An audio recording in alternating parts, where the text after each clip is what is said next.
Thursday, July 24th, here on the Just Baseball Show. That's Aram and I am Peter Apple, and this is a fun one because I brought 30 trade deadline predictions, one for every team, and I'm going to throw them over to Aram Layton for a little bit of buy or sell, but I know he has a few of his own that he's also going to throw at me. And it's all brought to us by the sportsbook born in Vegas. Remember, folks, download BetMGM, whether that be on iOS or Android, and use promo code JUSTBASEBALL. Why? First bet offer up to $1,500 back in bonus bets if your first wager loses. But remember, gambling problem, call or text 1-800-GAMBLER. Must be 21 years or older. Terms and conditions apply. Aram, we have a special interview coming on tomorrow, and the deadline is approaching, so why not double dip? Why not get into some more predictions? I mean, there's endless stuff to talk about on this front, and we still probably won't cover every single possibility. So might as well squeeze out as many as we can. 100%. And before we begin, guys, again, another reminder to join the best baseball group chat in the world. Check out our Discord. And the reason I'm bringing this up early is our Discord is popping right now. All of the different deadline rumors. We're talking at length. We're sweating out all the games together. The card breaks in there have been amazing. Arms prospect stuff. There's so much to do in the best baseball group chat in the world. And for just $10 a month, less than a price of a sandwich, you can join. You can find the link in the episode description. And if you enjoy all this deadline talk, remember to like, subscribe, comment on YouTube, rate and review Spotify and Apple Podcasts on this show. Helps out the show for free. All right, Arm.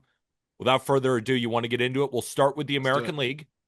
And I know you have a couple of predictions yourself, but I compiled these 30, so I'm excited to start and throw them at you. And we're going to start off real boring. Because again, these are not my bold predictions. I didn't fully put on the tinfoil hat for these. This is what I genuinely think is going to happen. So if you disagree, still be nice to me. I'm a human being with emotions, right? You don't have to get mad at me. I'm just trying my best here. So these are my predictions. The Blue Jays. The Blue Jays have a boring deadline. Potential small moves for a starter or a reliever, but nothing that will jump out. And I know that sounds crazy. That might be a tinfoil hat take, saying they do absolutely nothing. But more often than not, some teams we think are just going to go full bore at the deadline often go quiet. We end up not having the most exciting deadline humanly possible. And I view the Blue Jays as one of those teams. And here's my reason. I look at their team and I say, okay, yeah, they could use a reliever, but that bullpen has been really, really strong. I don't think that they're going to go big game hunting for a closer. I look at the starting rotation. Bassett, Brios, Gosman at the top, and Eric Lauer just continues to shove. Plus, they have Max Scherzer in the 5. I think if they go after a starting pitcher, it's not going to be a bona fide ace. And then in the lineup, do they really have holes in that lineup with Anthony Santander due to return? Like, you look 1 through 9, and there's not that many holes. And then here's the cherry on top of the sundae. I don't think that this farm system has the pieces to go all out for somebody, right? Because if a guy like Trey Savage or Arjun Namala, maybe the Blue Jays don't want to trade them, then how are they really going to get big pieces at the deadline? I'm not saying the Blue Jays make no moves. I'm just saying that the Blue Jays aren't adding a big fish like some of these other teams come to deadline, which is really also a testament to how good they've been and how they don't necessarily need to do that. So honestly, we're starting hot. I completely disagree. I Perfect. think I think they're in a perfect spot to go hard. I mean, you're 3 games ahead of the Yankees, who you know are going to make moves. You have a better farm system than the Yankees, I think. And it's probably the strongest farm system they've had in years, which isn't saying a lot. If you don't move Arjun Amala and you don't move Trey Savage, Cal Steffen's going to be on our top 100 update. That guy is shoving. Then they have a few other, like Joey Loperfido's playing really well, so maybe an Alan Rodin is expendable. Or Elvis Martinez is probably a guy that they'd love to move off of. And then I look at some of the other pieces that are on their way, and I think they could put together a decent package. Johnny King is throwing upper 90s from the left side at the lower levels. They've got some options. You look at a team now that I think front office wise, we were talking about them being on the hot seat. I've been very critical of Ross Atkins, and I can't fault the guy right now. He's put together a pretty good team. And I look at the bullpen and I'm like, yes, it's been performing all right, but who do you trust to leverage right now? I mean, your closer as a 4.78 and Jeff Hoffman, of course, you're going to continue to trust him. The underlying is way better. Yariel Rodriguez has been great and Brendan Little's been great, but like, I don't know. I want a tried and true arm there, especially going into the postseason. Why not make a push for a Yohan Duran? Why not make a push for, one of these established high leverage relief arms? I agree on the offense. Like, I don't think they need to do much there. I think they're really deep and they have a lot of options. They also are getting Dalton Varsho back. So I don't think they need to do much on the offensive side of things. I love their bench as well. I think they have a lot of different pieces that work there. But I think you could also throw an arm into that fold in the rotation if you could see a clear upgrade and someone that you trust a little bit more in the postseason. But I think they can make a huge splash in the bullpen for that reason. It's like, okay, everyone's going to be parting with their top prospects for controllable pitching or just starters in general for big time bats. And like, you can allocate that all towards some of the best relief arms on the market. I look at that bullpen. I don't trust any of these. As solid as they've been, I need somebody that's been there, done that I trust a little bit more. And I think they need to go get one of those guys, especially with Jimmy Garcia banged up right now. I don't know when he's going to be back, but I just think they need another arm in that fold. Yeah, I guess I think Yimi Garcia is going to return, and I've just been really, really impressed by this bullpen. Brendan Little has been good, Chad Green has been solid. So again, I understand where you're coming from. Like the Blue Jays are in a position to absolutely go for it. I guess I just see this team as constructed as very good and actually still has, if they do absolutely nothing, the ability to win this division. So I think that they'll make calls, but at the end of the day, I agree with you. I think they'll add a bullpen arm, just won't be a major one. I think they'll potentially add a rental starter, won't be a big one. And it'll be a relatively lame deadline. But again, that doesn't mean I don't think that they can win the division as currently constructed. But it'll be interesting to see. I love that we're starting off hot. Agree I and think firmly I disagree. I love it. I think Atkins is salivating right now at the opportunity. One, to like buy himself a lot more runway. Two, they've been kind of waiting a long time to get back into this position. And I don't even know if you could say they've been in this full-fledged position in a while where you're 3 games up in the division and how well that sets you up for that postseason run. I think also they have the ability to take on some money. They always do. I think we see them get a little crazy. So I'm excited to see a more aggressive Blue Jays team. I'm hoping, and I hope they get some of the top relief options on the market. What I will say, I hope you're right. Because if you're right, that makes for a more exciting deadline, right? Oh So yeah. I'm hoping I am wrong on this one, but that is my trade deadline prediction for the Blue Jays. Let's move over to the New York Yankees. Um, I think that the Yankees are going to trade for both Mitch Keller and David Bednar in a big time move because I think that the Yankees need both a starter and a reliever. And you could even throw Brian Hayes in there, but I don't know if the Yankees actually end up trading for Brian Hayes. He does answer some of their defensive woes, but with an OPS under 600, I'm sure the Yankees would like to bring in a bat that is at least over a 600 OPS. So I'm really looking at the Pirates, a team that the Yankees have had a relationship with in trading before. And I think Mitch Keller is one of those arms that they might look at and say, I think we can unlock a little bit more from you. Now, one thing I am worried about with Mitch Keller is over the past 2 seasons, he's pitched close to an all-star level in the first half and really tailed off in the second half. But I think that if the Pirates are probably going to ask for a Spencer Jones type prospect in that deal, right? He's been unbelievably hot. And I think the Yankees would say, we need David Bednar and we'll even throw you another prospect because the Yankees certainly could use a bullpen arm and one that actually strikes out guys. Because the Yankees, their bullpen ranks pretty high in strikeout rate, but it just seems like we could use a closer type caliber reliever as Devin Williams hasn't come over and completely taken hold of that job. And Luke Weaver has been solid, but I've always felt that Luke Weaver is perfect in these weapon type roles where he's coming in when you need an out rather than just designating him as the closer.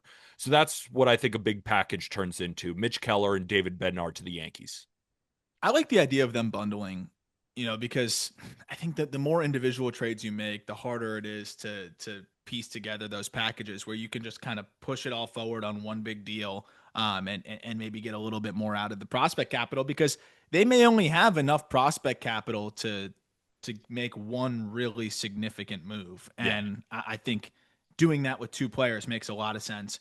Bednar and Keller, I think, fit really well. And then also kind of leveraging the fact that, hey, Keller's not going to command as much of a prospect return as some of these other arms, because it's not a bad contract. It's actually a pretty good one, but he does cost money, right? It's not like it's not Edward Cabrera at $1.5 million. Yes. So I think that's something that the Yankees can absolutely leverage too. I like that shout, and I agree. Like, I think they need. It was nice to see Devin Williams shut it down, but Yeah. I was watching the Blue Jays Yankees game the other day, and I'm like, Yeah. I don't know about you. I'm sure a Doomsday fan is always going to be like, oh, we're going to blow it. I Correct. have no horse in that race, and I was like, Devin's going to blow this thing. You can't have that feeling. You can't. Yeah. And I would like the Yankees to add a left-handed reliever, so maybe they can do that as part of the deadline. But I do think that this package makes all the sense for the Yankees. And I've also seen plenty of articles saying that the Yankees and the Pirates have been talking a lot. The Yankees have sent scouts to watch Mitch Keller throw, and I guess there's helium towards him being the Yankees' like number one starter that they want to add. Of course, they'd love to add a Joe Ryan or something, but I think this makes the most sense for the Yankees just because they don't really have the prospect capital to go get Joe Yeah. Ryan, and it's not a guarantee that Joe Ryan gets traded, which leads me into my Red Sox prediction. The Red Sox trade for Joe Ryan. Oh, So okay. that from the Twins. So, okay, if Joe Ryan is going to get traded, I think it's going to be to the Red Sox, or I don't think he gets traded at all. I think this is the perfect fit because when I'm trying to guess what Breslow is going to do, we've seen those reports, notably from Mark Feinsand today, saying that a number two in the rotation to put alongside Garrett Crochet is their number one priority, either at this deadline or in the offseason. Now, I think that the Red Sox could potentially sell Jarren Duran and buy at the same time. So if they're buying at the same time, they're probably not going to go into the rental market. They're probably going to go for guys with a little bit more of control. Now, Seth Lugo could be an option for them.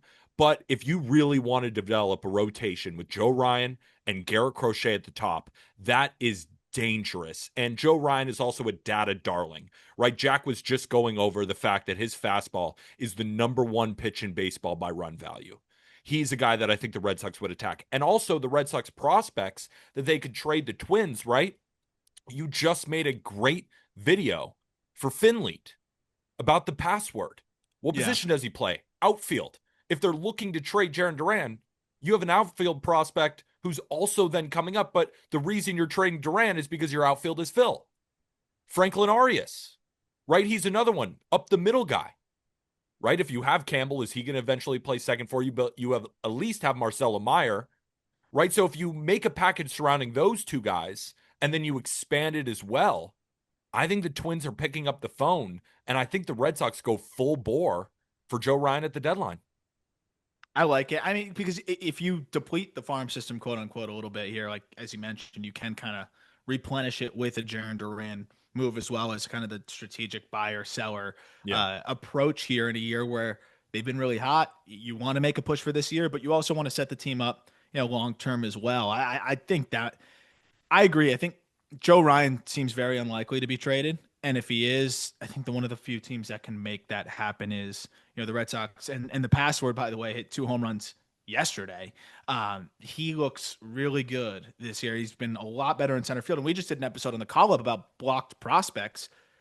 The password, Garcia's blocked. Like, I don't know where you fit him in, especially if you don't move Duran. But even if you do move Duran, how do you get more consistent reps as soon as next year for Garcia, who's torching AAA competition here? So I think it's a great opportunity to cash in there. And then they've got a lot of other prospects that I think teams would have plenty of interest in to put together a really overwhelming package, I think, for the Twins. So I like that shout, because I do think the Red Sox have the farm system to be able to do it. If you start a John Stinson Garcia, and as you mentioned, like even just some lower level guys that have huge upside, but a Franklin Arias and Garcia together with some other complementary pieces, it's going to be really hard to say no to that. I agree. Like that's a great prospect package, and it doesn't kill the Red Sox either. And I love that shot of potentially trading Duran, replenish the farm system a little bit. We're actually going to talk about a potential Jaron Duran trade later. So good foreshadowing, Arm.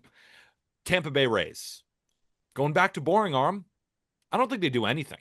Yeah, I can get behind that. Um, I look at their rotation. I'm like, all right, we're good. I've seen Taj Bradley's name floated. Like I kind of get it, kind of don't. Because he doesn't have a ton of years of control, and the Rays just sprout these starters if they feel like Joe Boyle is good to go. I could see it. I don't think so. I think they're competing. I don't think they want to trade Taj Bradley. And then I look at the lineup. Not a lot of holes to then go add. Would you trade Ha-Seong Kim? Ha-Seong Kim? No, probably not. And then I look at the bullpen. Would they trade Pete Fairbanks? Maybe. I just keep him. Like, let's go for it. The American League East, like the Blue Jays have been playing really good baseball. The Yankees have been playing baseball. The Red Sox, nobody knows. I mean, they'll Yeah. win 10 in a row, then they'll lose 4. Like, nobody knows. So the Rays can still compete here.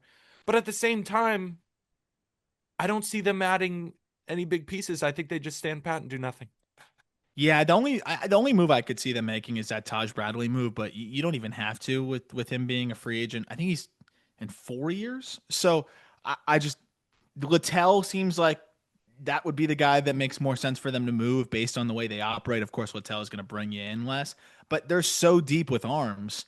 They could do that. And as you mentioned, you have Joe Boyle, you have Ian Seymour, you have several others that I think are very intriguing that are on the way. But yeah, I don't think they do much at all because offensively, there's not much I'd change. I want to get most of these guys reps, even the guys that aren't playing at the highest level. And I think Kim is someone you look at and say, okay, the further he gets away from his injury and just returning, I know he's already been banged up a couple of times since returning.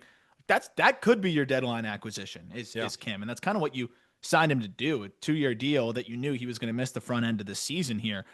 The only move I could see is maybe a catcher, but are they going to give up the assets necessary to upgrade Danny Jansen, who's not bad? No. So I think they do. Yeah, I think they do nothing. If anything, they're more likely to sell and maybe just pick up. They kind of made their move, right? Brian Baker, Yeah. that might have been their move. Jump I, starting the deadline with that, like that might be it. That might be it. I'm sorry, Rays fans. I want to bring cool stuff for you. But again, I'm not putting on the tinfoil hat. I mean, maybe I have a little piece of tinfoil under the hat, but it's not fully covered. I got to tell you what I'm thinking, and I'm thinking you guys do absolutely nothing. But with that said, you can still compete and win this division or Oh even yeah, make the playoffs. The Baltimore Orioles. So, my trade deadline prediction for them is nobody trades more big league pieces at the entire deadline than the Orioles. And I feel like this is the Mike Elias deadline. Like, he doesn't want to buy, he no. wants to sell. This is his Super Bowl, Aram. He gets Mhm. to sell. He gets to sell these expiring deals, and they have so many of them. I mean, is Cedric Mullins going to be on the team? Is Ryan O'Hearn going to be on the No, team? no, Charlie Morton. I mean, how many no. more rumors do we have to hear until he's like actually gone? I mean, he might be Yeah, gone by the time we're finishing this episode, right? I could see Dean Kramer getting moved. I could even see them trading off Sir Anthony Dominguez or Gregory Soto or Andrew Kittredge. Or even if someone offers them a haul for Felix Bautista, I yeah. don't think he gets moved just because, again, he has 3 years of control. But you never know with the deadline. If Mike Elias is on the phone and somebody's talking and he gives him a good package, I mean, why not, right? So I think the Orioles, they might sell 6 or 7 big leaguers and Yeah, I was gonna leave say the all other only team that could teams. I think the only team that could probably beat them is the D-backs. Maybe. But there's so many like replacement, slightly above replacement level players that the Orioles will move. Like Laureano's probably Yep. gone, although they may want to keep him because he has an option for next year. That's He's also the really best hard. player on their team. I know, which is why they might have to cash in there. I'm looking at even when you Sanchez back, you'll get a lottery ticket maybe, but they're going to move him if this is based on your prediction here in terms of just total big leaguers moved. I think they very easily could move 6. Shigano could easily be an innings eater moved. I think I'd take over 5 Orioles are traded at the deadline. I would take over 5. I think, yeah, I agree with you. I think the D backs will definitely compete with them. But I also feel like, and we'll talk about the D backs have like 4 pieces, right? And those 4 pieces feel very likely to be moved. I don't see really anybody else getting moved. Where with the Orioles, I'm like, Could Adley even get moved? I mean, if they have Basayo coming up, like I think everyone is on the table except for Jackson Holiday, Gunnar Henderson. Cowser, I don't think would go Hauser's anywhere. not getting moved. Westberg, I'd be Oh shocked. yeah, Westberg ain't getting moved. And that's Trevor it. Rogers, I don't They, think they Trevor Rod. Tyler O'Neill, if anyone was dumb enough. There you go. Trevor Trevor Rod. Rogers, no, like that. Elias is reveling in the victory now. That's It's his not even a baby. victory, but just like evening this thing out a little bit. He might So I almost extend him, not actually give him the they money, like but they probably should. they Like, might. but no, I'm with you. I don't think there's going to be a team much more active than they were. It's like the Marlins last year. Like they traded every single player with any sort of value, and it worked out. I mean, again, people weren't talking about Trevor Rogers as an exciting trade chip, and all of a sudden it netted them their best player. So I think the Orioles are going to be doing something similar, where it's just trying to maximize and throw as many irons into the fire as possible. And again, we give shit to Mike Elias pretty consistently on the show, but this is where I like him, right? Oh, I this is think where you expect him to do pretty well. I I mean, yeah, I think the Orioles are going to have a good deadline here, and I trust oh, Mike Elias in these scenarios. So when I say they're going to trade all these guys, I don't think they're going to get pennies on the dollar. I think they're going to do a really good job, and I think also because the Orioles have never really been in a contention window to kind of make Elias second guess. I think he's been planning this for a while, and he's going to clean up. yeah. One player they won't get anything for is Jacob Stallings. Holy shit! Have you seen Jacob Stallings' stats? Can't win them all. 40 games. He's slashing 134, 198, 170. Good for a -6 WRC plus. And defensively, he is -3. I think in terms of fielding run value, -3. So that is good for a -1.3 F4 So my in next 40 prediction games. is that the Rockies traded top 100 prospect for Jacob Stallings. He's on pace on a 160 pace. Holy, so he would be on pace for like a -5 WAR season, no? It's not good. That would be incredible. I hope They they just got keep to playing keep him him the out rest of there. the way. I just want to see what he can do. Is he better than Adley? No, that was too mean. That was too mean. That was too mean. That was too Adley's a mean. good Adley's catcher. on his That way was back. He homered on his rehab game yesterday, just I a think. joke. Just a joke, Orioles fans. Just poking fun. All right, let's go over to the Detroit Tigers. I don't know how the Tigers are going to operate the deadline, but I do have a pretty sizable piece going their way, and this is my prediction that they trade for Ryan Helsley from the Cardinals. Ooh, I look at the Tigers and what made them so good last year.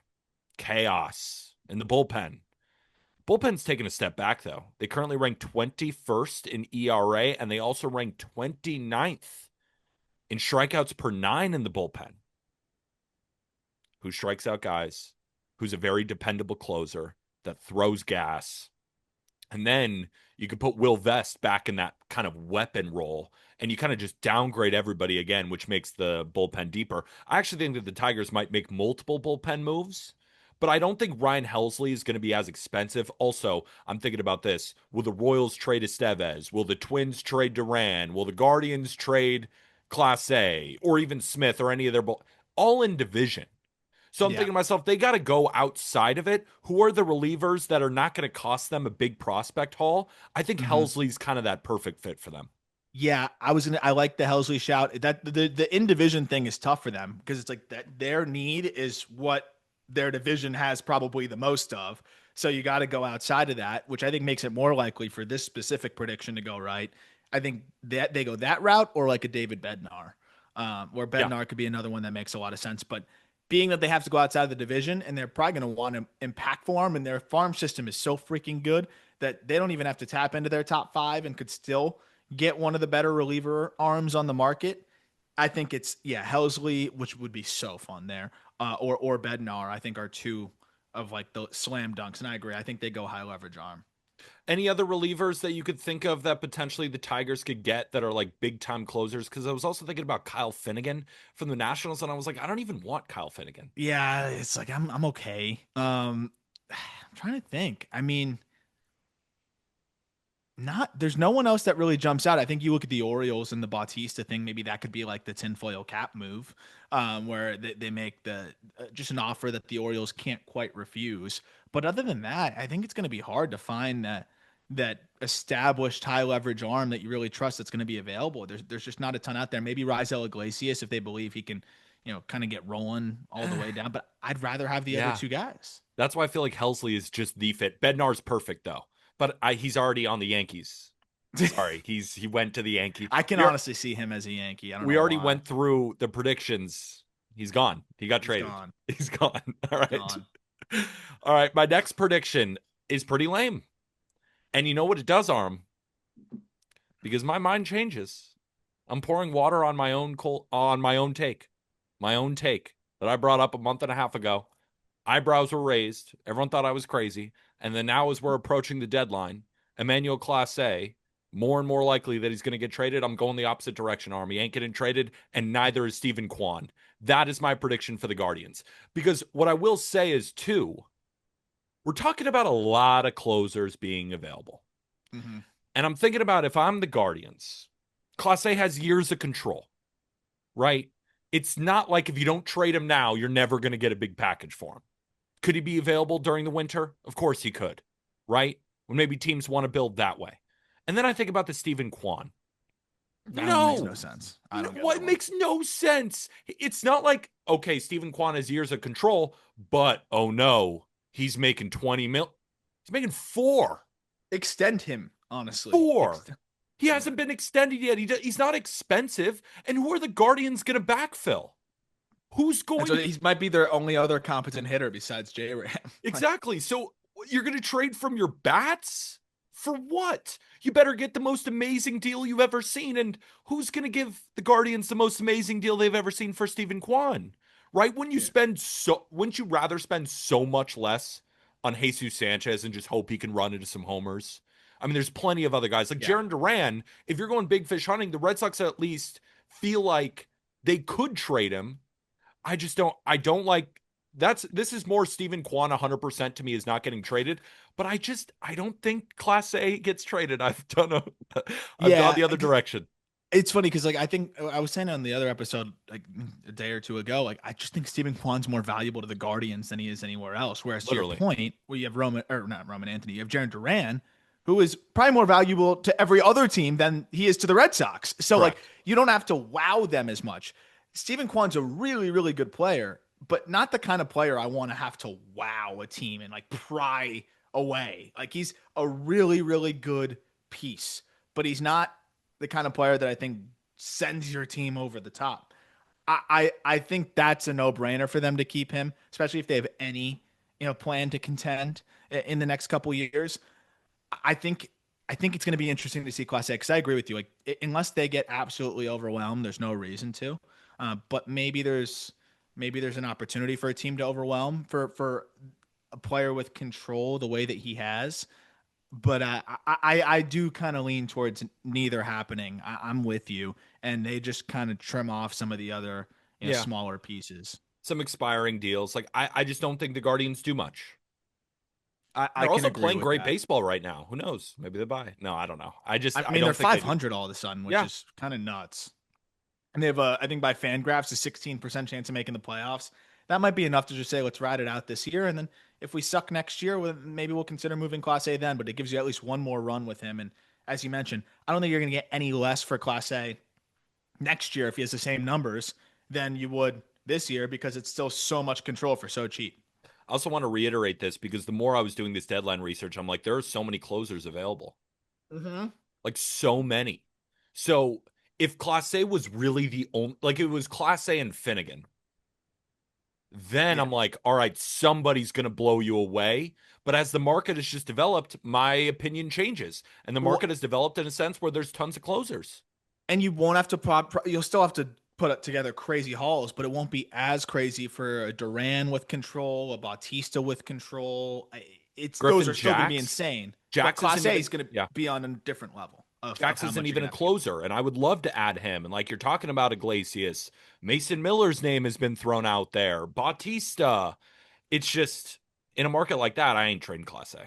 Are any teams a little spooked by the postseason too? I don't think it's. I wouldn't totally be, but if all of a sudden you're starting to ask me for like my number one prospect, Yeah. then I'm going to start thinking about every single way it can go wrong, and then maybe now I'm worried about it a little bit more. I wouldn't be as worried about it when it's my number three and my number five and my number eight prospect, but when it's my number one, now all of a sudden I'm just starting to probably overanalyze and think about all the ways it could go wrong. Maybe teams don't operate that way, but that's where I would kind of start going. My mind would start to go, I mean, he doesn't have a high strikeout rate. He I think posted his rings and he posted all of his awards exactly after he like blew another postseason save. I don't know. I would just start to think why the greatest closer the last 5 years isn't actually that good, and I would talk myself out of it. Like, and Like that it's would at just the be goal line. You just call it. You know what? I don't even want him. yeah, they're just I'm thinking okay. hang up, be like, I actually hate him, and then just hang Yeah, up because they'll get so scared knowing they have to trade like their best prospect for a freaking for a closer. reliever, it's Yeah, tough. But it's if you're gonna tough. do it, seems like he's the guy too. So moving on to the Minnesota Twins, again, just kind of lame. But the Twins have been kind of lame. So why do they deserve like this crazy deadline? I already said that they'll possibly trade Joe Ryan. I think they'll trade Willie Castro, and I think they'll trade They one have to trade of, if not both, Duran and Jax. I think they'll get good returns for those him. Yeah, I guys mean, and have a solid deadline. But I mean, what else are we talking about here? They'll probably find someone who will take on like Christian Vasquez or any of these expiring deals like Bader. But yeah, I think they could really have a great deadline though if they trade those guys, but nothing crazy. otherwise, yeah. And there's a real chance if they don't trade those guys. Okay, yeah, Castro will get you a sneaky decent return, but he's expiring. Bader kind of same story. I'm very interested to see what they do because if they do trade Duran slash Jax and Joe Ryan, I mean, they will bring in the most significant haul, I think, of the deadline. Maybe the Diamondbacks could edge it out just if you accumulate all of the players that they move, but I don't know. I think you're looking at the Twins who could have a couple of the most valuable pieces that are available. I don't know what I want to see them do, but I'd probably say I want to see them to move those guys just because it makes for more fun. But I could also see them. I know one of the predictions is him going to the Red Sox, but that was with the caveat if he gets moved. Correct. I could see them being boring and just Me not, too. especially with like the impending sale. Like they could just Mhm. stand pat and just purgatory themselves even harder, which would not be great. I'm not saying you have to trade guys, but you gotta, I think, have some sort of clear direction because I still don't see this team. I don't know. You might feel different. How does this team get good next year? They're not going to spend that Run much. it back. This roster right now is legit. You run it back and you win the division next year. God, can we be any more wrong on the Twins? All of us. We've all had our Well, year. imagine We've all just fell flat we on our just can't face. time it. We Can't can't time time it it. up. But here's the If I thing, we told do you it before every the year. season, What do you mean can't time it? We do it every year and it never happens. So what do you mean time it up? Actually, the but one year. because I think some years I've said I hate them, they're good, and then they're good. Other years one of us loves them, and then they're terrible. I don't know. But if I told you Byron Buxton was going to play a full season this year and be an all star and have a 930 OPS, you'd say, "Oh my God, the agenda finally is fulfilled." Correa stays healthy for most of the year. Joe Ryan has a 2.6. Duran and Jax are great. Yep, I think Duran's healthy. this was my pitch at the beginning of the year. It happened. They just don't win They games. just don't win despite that. It's just brutal. I mean, I Lopez hope they. going down. I Lopez hope going they down make some doesn't things help. happen though. Yeah. All right. So those are the Twins. Let's move over to the Royals. And this is one that I have stayed consistent on, and I'm standing to it. I think Seth Lugo gets traded. And I'm going to bring the team later to who he gets traded to. So for now, we'll just talk about the fact that I look at the Royals rotation. Noah Cameron has come up and really helped. Michael Walker is signed for a few years. Bubic is solid. And Rich Hill, I mean, he's 100 years old and he's going to be pitching for them next year. No, not actually. But the Royals, there are going to be plenty of free agents next year to sign on the mound. Reagan's, you think, is going to be back, right? If he's not back this year, you just shelve it and say, get back fully healthy for next year. I think he That's what they returns should do. back and is very solid, right? So then you have four guys who I actually really like Reagan's, Bubic, Waka, and Cameron. It's a great four. Spend your free agent money on a pitcher. And right now, recoup assets for a guy in Seth Lugo whose underlying metrics are not great. He's only getting older, and he still has a year and a half of control. And it's not like he's cheap either. He's not expensive by any stretch of the imagination, which is why the Royals should get a pretty solid package for him. But it just feels like with the Royals 4 games under 500 in a division where the Twins and the Guardians haven't been any good and they're still above you, feels like it's time to sell, and this is a really good piece to do.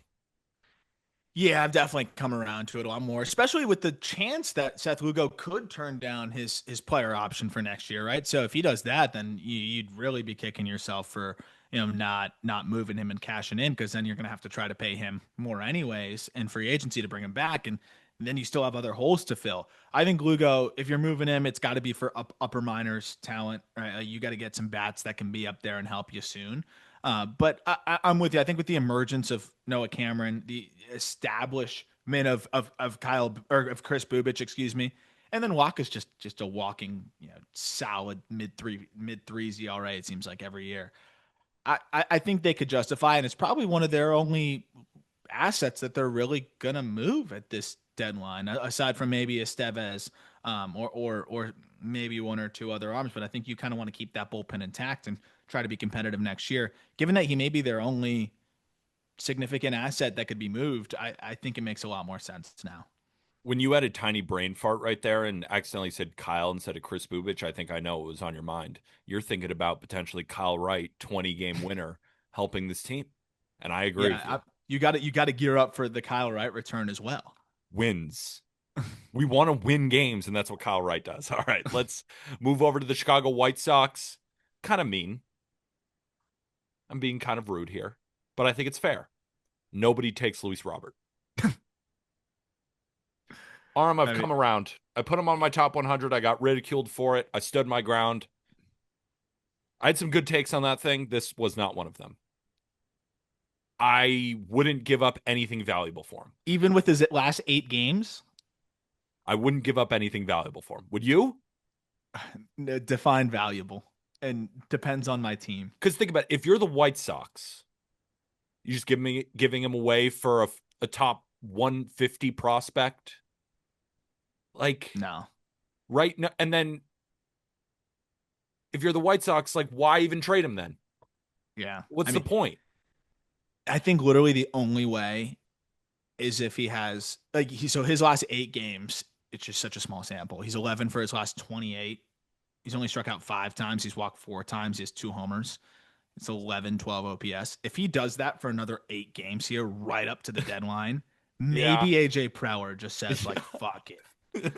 Fuck it. Dombrowski's like, I'm getting old. Let's try it. let's do it. But I'm with you, like, because it's this combination here of like, are you willing to give up that much for Robert, who's not cheap either? Like, no. All of a sudden it's $16 million next year. I think, and for the White Sox, you see him playing well all of a sudden. You're still not getting the offers. Like, let's watch him finish this year really well, and maybe we move him in the offseason, or maybe we move him during the season next year. I don't hate that take. I think it's a full-fledged coin flip just because of this week that he's had, and assuming he keeps it going. Because I think there's a lot of confirmation bias for teams that are desperate to add somebody that where they might just say, oh, he's back. I'm thinking the same thing with Sandy after he just went 6 innings of no earned runs. Like, 7 innings. What happens there? 7 innings. 7. 4 hits, 4 Ks. Look good. I think it's a coin flip. So I don't have a strong take one way or another. This is another one I hope I'm wrong about, because I hope what you said comes true. Puts together another 8 games. One of these GMs who's a little bit desperate gives the White Sox what they want. Like, the White Sox deserve what they want for Luis Robert. Like, somebody help them out. Just help them. Help them. He does have a 980 OPS against lefties. Maybe someone sees that and just you platoon Marsh and Robert. I mean, could be kind of nasty. Could be kind of nasty. So yes, I hope I'm wrong about this. I just think GMs are going to be calling GM Chris Getz and being like, what's it going to take for Luis Robert? They're going to mention a top 100 prospect, and other teams are just going to hang up. Yep. And then it won't go anywhere, and the White Sox will trade their other pieces and just keep Luis Robert. All right, let's move on to the American League West. The Astros. I'm going to go boring here. I think they stand pat.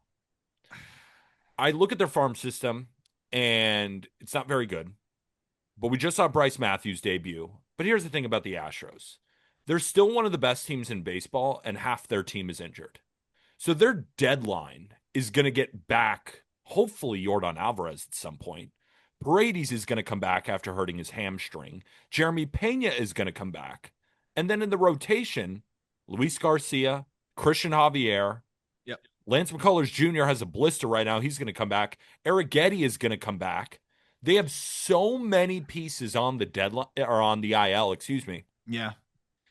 And they don't have a great farm system. And there's not like a hole that isn't going to be plugged by a guy coming back from injury. So I just don't think they do anything. And that's not a bad thing because they're getting back an unbelievable haul on their injured list right now.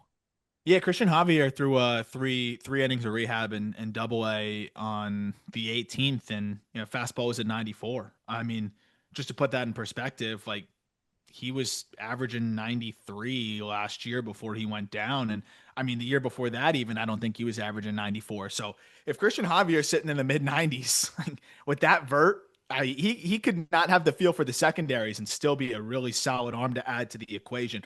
I'd love to see them go get a bat, because I think Yordan's situation is bizarre, and the Astros are so murky with injuries. We didn't know Kyle Tucker had a fractured shin until like thank you. The fracture was healed. Yeah. And now the Yordan stuff, it's just like the only time we're hearing anything is like Yordan telling us himself, like, which is just bizarre. And he's not a doctor, and he's just saying like, yeah, it's in a weird spot where they can't do surgery, but it hurts, and I don't like, and they might not want to do surgery. And I'm just like, okay. Like, so I really hope he gets back. But you mentioned their IL situation is crazy when you look at it. So they do have a lot of pieces coming back. I do think they do almost nothing. I think cheap rental bat is maybe it, right? Like Mullins might be the most expensive rental bat, and I think that would be a fun one, but I don't see them mortgaging the future or anything like that. I think they like their team as is. I think they can, rest on the laurels of their reinforcements coming in. You don't need to add to the bullpen. I'm with that. I think they don't do much, but I do think maybe just one expiring bat, like a Randall Grichuk or something like that like maybe. No one really cares. But it actually is a nice piece to have. But then I'm thinking to myself too, you just mentioned Cedric Mullins, a name that I didn't even mention that's going to come back from the IL, Jake Myers. He can play center. So it's what do they even need? Like, so you're right. They might just add a bat at a position of somewhat need, and it's really small. And they can still get out of the American League without doing anything and just getting their guys back. I mean, it's nuts looking at all the injuries. Holy crazy shit. It's unbelievable. All right, let's move over to the Seattle Mariners. This team deserves this. The Mariners make the trade for Geno Suarez. Yes. They have to. This is perfect for them. What's the one hole in the infield? As Cole Young has looked better and better, I heard you talking about that in the Discord, and I couldn't agree more. He's looked much more in control, just looking more like settled in, right? I'm sure you can speak on it a little bit more than I can. They need a third baseman. He's, like Jack said, be the first rental to be traded who's hit at least 35 home runs by the deadline. So he's going to be expensive, but at the end of the day, he is a free agent after the year. And the Mariners, they're not trading Lazaro Montes.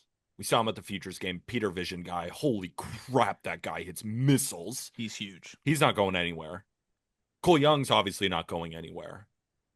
And so I feel like their farm system, and again, correct me if I'm wrong, is like set up for the most expensive rental at the deadline. Is that true? I do agree. I think it's incredible. I mean, you don't need to move Colt Emerson.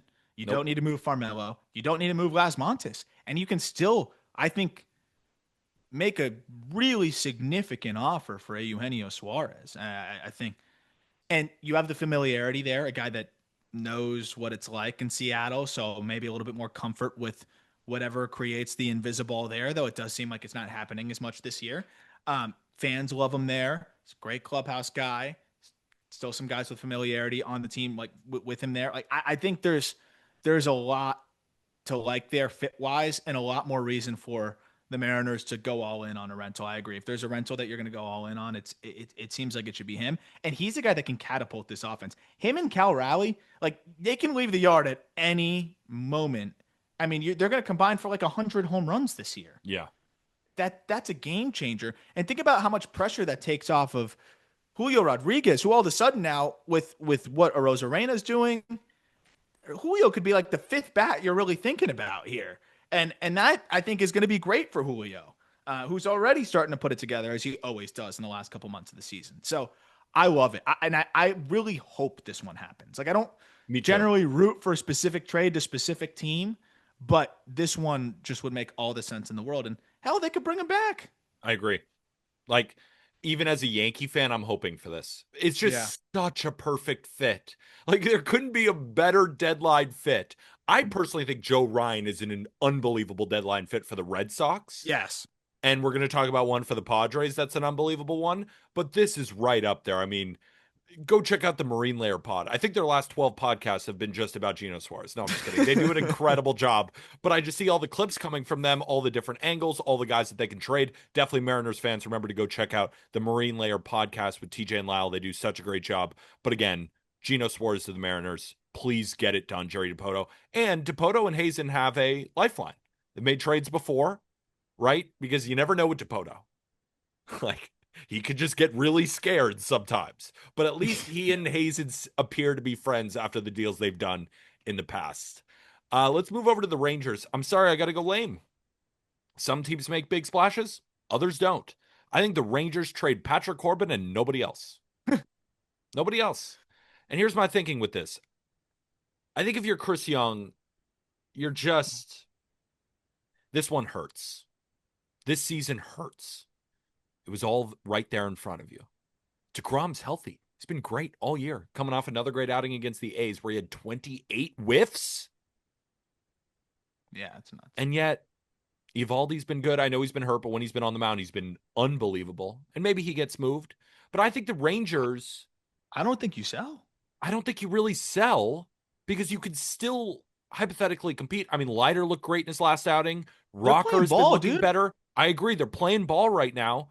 But again, are you adding big time? No. That's because why I was this season has been, to your point, extremely frustrating for 70% of it so far.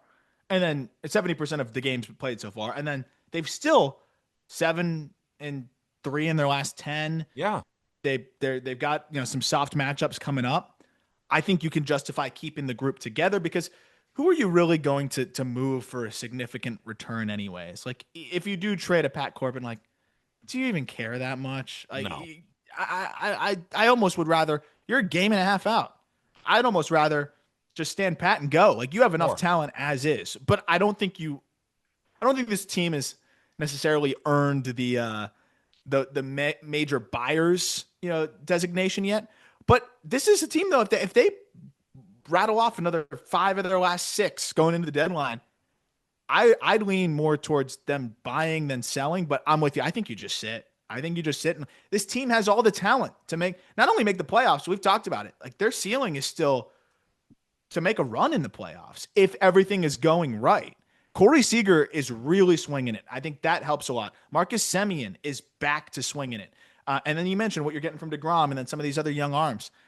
You can still, with the team that you have, make a run. I would be boring. And I think boring is good, I think, for this Rangers team. I agree. I agree with myself and you. All right, let's move over to the Angels. This one is my least confident one. And it's a pure gut pick. Just something is talking to me. Who's going to trade for Sandy? And I think to myself, who's a team that would make a move for the big time name who maybe some other teams are not so sure about? The Angels.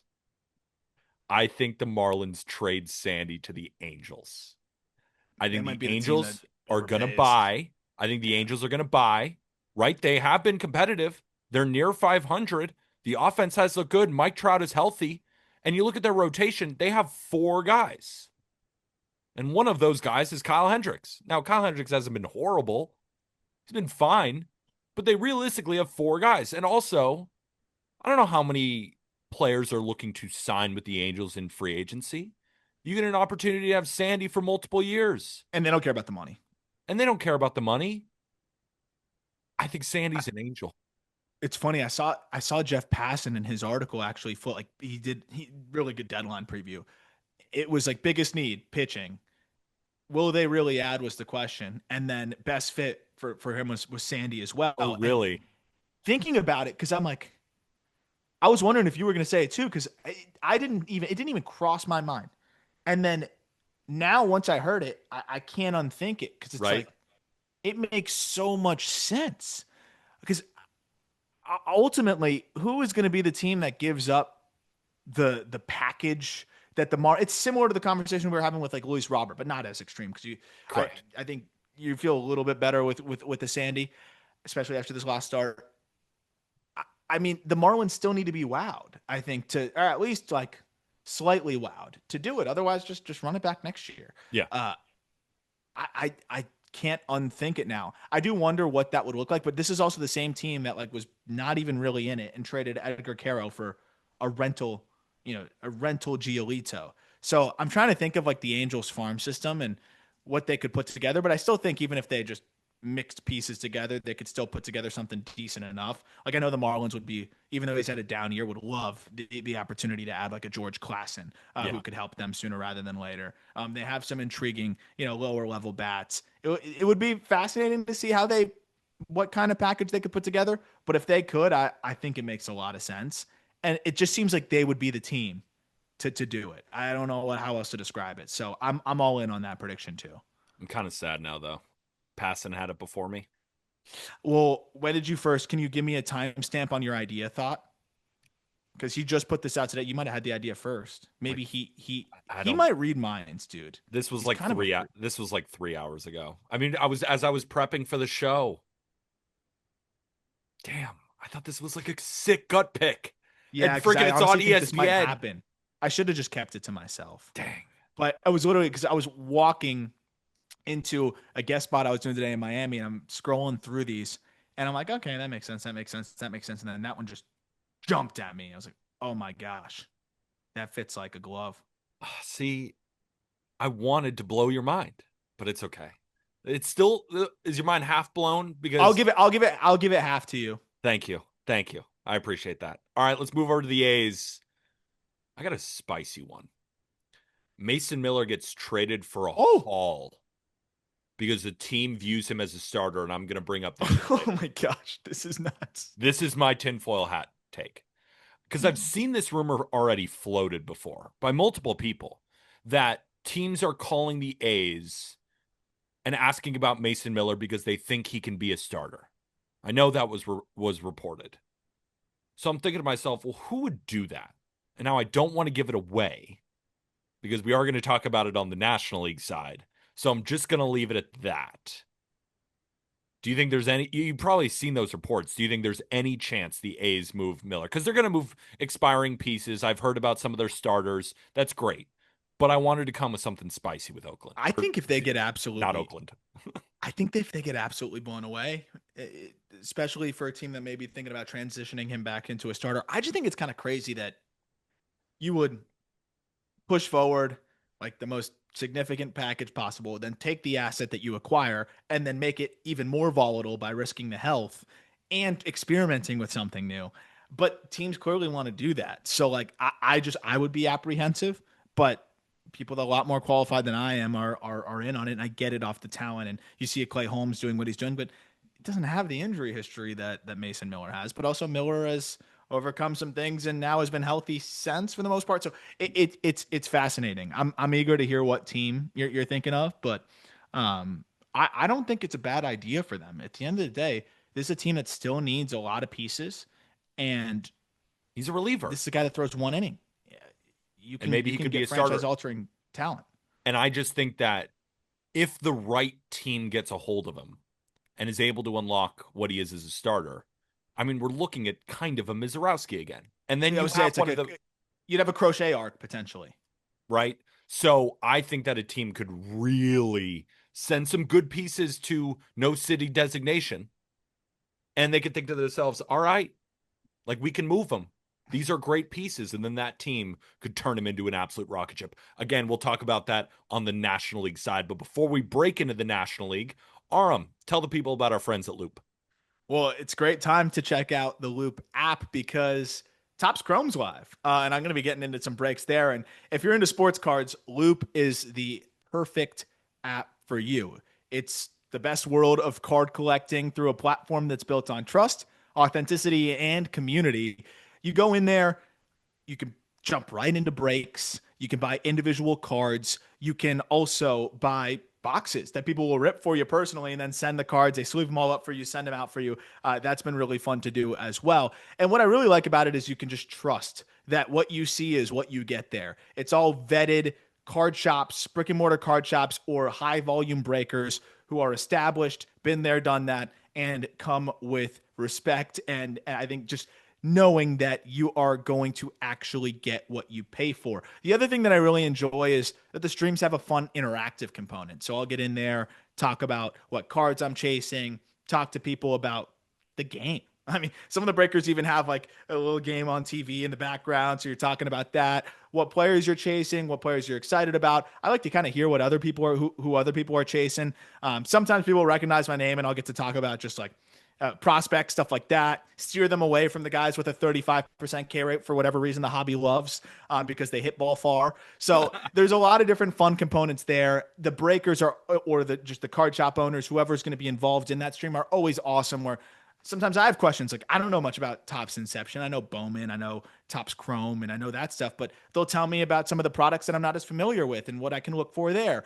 So that component of it is really fun as well. It's a one-stop shop for collectors, whether you want to join that live break, buy personals, or snagging that single, rare card from the marketplace. And you can bid them up. You can buy individuals as well. So if you go to the Loop app right now, that's loupe.cards/jbaseball, you'll receive $10 in credit to your first purchase over $50. So that's loupe.cards/jbaseball, loupe.cards/jbaseball, and you make a purchase of $50, you'll get $10 in credit, which could go to a break to chase some of those Topps Chrome cards. James Wood is the big chase right now in Topps Chrome that came out as we're recording this on the 23rd. But you also have Jacob Wilson, Nick Kurtz, Cam Smith, so on and so forth. So go to loupe.cards/jbaseball.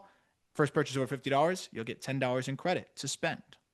And now it's time for our first break. Time for the National League. One trade deadline prediction for every team. We just covered the American League. Now it's time for the National League. And we're going to start at the top of the National League East with the Philadelphia Phillies. What do the Phillies need? They need a closer. And I think they could use a switch hitter who could play a bunch of different positions. Who has both? Minnesota Twins.